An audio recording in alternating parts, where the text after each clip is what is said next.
కృష్ణా జిల్లాలో మాజీ సీఎం జగన్మోహన్ రెడ్డి పర్యటిస్తున్నారు. మోంతా తుఫాన్తో దెబ్బతిన్న పంటలను పరిశీలించనున్నారు. అనంతరం మోంతా తుఫాన్ బాధితులను పరామర్శించున్నారు. ఇక జగన్ రాకతో గోసలో సెంటర్ వద్ద పెద్ద ఎత్తున వైసీపీ నేతలు బార్లు తీరారు. పర్యటనలో భాగంగా రైతులతో మాట్లాడనున్నారు జగన్. మరోపక్క మోంతా తుఫాన్ ఎఫెక్ట్తో ఇబ్బంది పడుతున్నటువంటి రైతులను అయితే మాత్రం జగన్మోహన్ రెడ్డి పరామర్శించినట్టు తెలుస్తోంది. కృష్ణా జిల్లా పర్యటనలో అయితే మాత్రం జగన్మోహన్ రెడ్డి పర్యటనలో తీవ్ర ఉద్రిక్త పరిస్థితి నెలకొన్నట్లు తెలుస్తుంది. ఇక్కడ వైసీపీ శ్రేణులు అయితే మాత్రం భారీగా చేరుకున్నట్లు తెలుస్తుంది. దీనిపై మరింత సమాచారం మా కరెస్పాండెంట్ రాజ్ కుమార్ అందిస్తారు. రాజ్ కుమార్,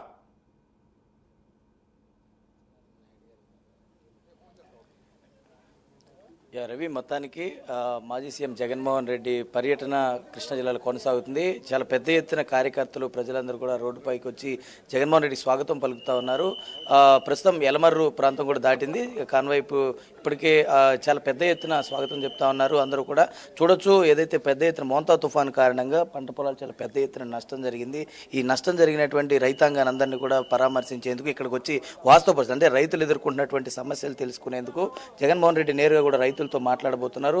అంటే ఎలా రైతులు జరిగినటువంటి నష్టం ఏంటి అనేది కూడా వారి మాటలు తెలుసుకుంటారు. అసలు ప్రభుత్వం మాత్రం మేము రైతులకు అండగా ఉంటున్నాము, రైతులకు న్యాయం చేస్తున్నాం అంటున్నారు. ప్రస్తుతం పేరు కిట్టు ఉన్నారు, ఆయనతో మాట్లాడదాం. ఏంటి ఇక్కడ జరిగినటువంటి వాస్తవ పరిస్థితి అంటే కూడా ఆయనతో మాట్లాడదాం. చెప్పండి సార్, అంటే ఎట్లాంటి నష్టం జరిగింది ఇక్కడ ఉన్నటువంటి రైతాంగానికి, ఏంటి ప్రధానంగా? అంటే రైతులు మొన్న తుఫాన్ దెబ్బకు కానీ, అంటే మొన్న యూరియా దొరక్క డబల్ రేటు కొనుక్కోవడం కానీ, అధికంగా దాదాపు మీరు ఒక మోస్తారుగా యావరేజ్ తీసుకున్నా కూడా 25,000 నుంచి 40,000 వరకు రైతు ఎకరానికి ఖర్చు పెట్టి ఉన్నారండి. అంటే 25,000 నుంచి 40,000 ఎందుకు ఇంత తేడా చెప్తున్నారంటే, ఒక్కొక్కరికి సబ్సిడీలో కొంతమందికి దొరికినాయి, తెలుగుదేశం నాయకులు ఇట్లాంటి వాళ్ళకి దొరికినాయి 25,000 అయిపోయినాయి. కానీ యూరియా ఎక్కువ కొట్టాలనుకునే వాళ్ళు లేదా బ్లాక్లో కొనుక్కునే వాళ్ళకి దాదాపు 40,000 దాకా ఎకరాకి ఖర్చు అయిందండి.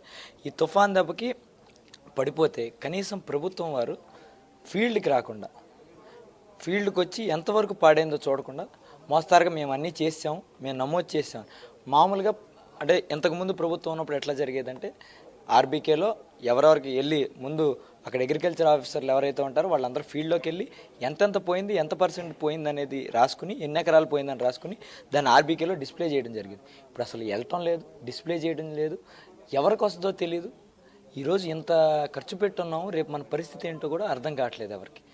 ప్రభుత్వం వారు ఇప్పుడు కూడా ఇన్పుట్ సబ్సిడీ ఇస్తారు లేదా ఇంకేం చేస్తారు అనేది క్లారిటీ ఇవ్వని పరిస్థితి.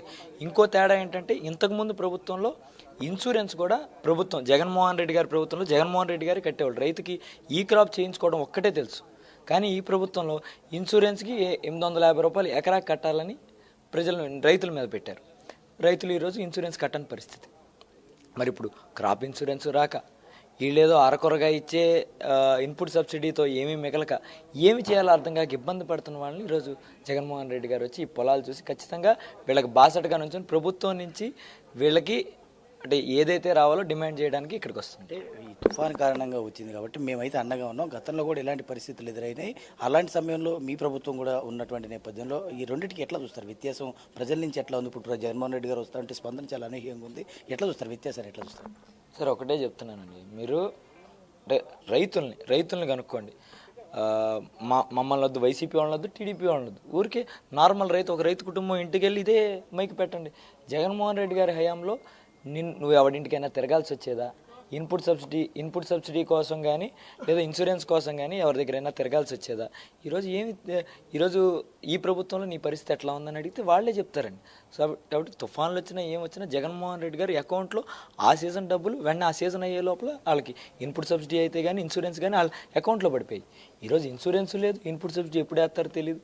మొన్న పంట పోతే పంట నష్టం తెలుగుదేశం 5-6 కుటుంబాలకి తప్పితే ఎవరికైనా వచ్చిన పరిస్థితి ఉందా లేదా మీరు ఎంక్వైరీ చేస్తే ఊరికి తెలిసిపోద్దండి.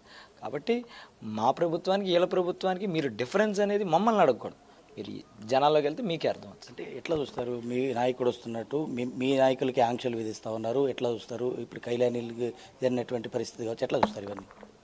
అయినా మాకొక్కళ్ళకి కాదండి, రైతుని ఎట్లా ఆదుకున్నాడో ఆయన 5 ఏళ్లలో చూసిన వాళ్ళు ప్రతి ఒక్కళ్ళు ఈయనుంటే రైతులను ఇట్లా కాపాడేవాడు చంద్రబాబు. కాబట్టి ఎందుకంటే ఆయన నోటితో ఆయనే చెప్తున్నాడు, వ్యవసాయం చేయొద్దు, ఆవుల్ని పెంచుకోండి, యూరియా కొడితే క్యాన్సర్లు వస్తాయి, ఇట్లాంటి మాటలు మాట్లాడేసరికి రైతుకి కడుపు మండుద్ది కదండి.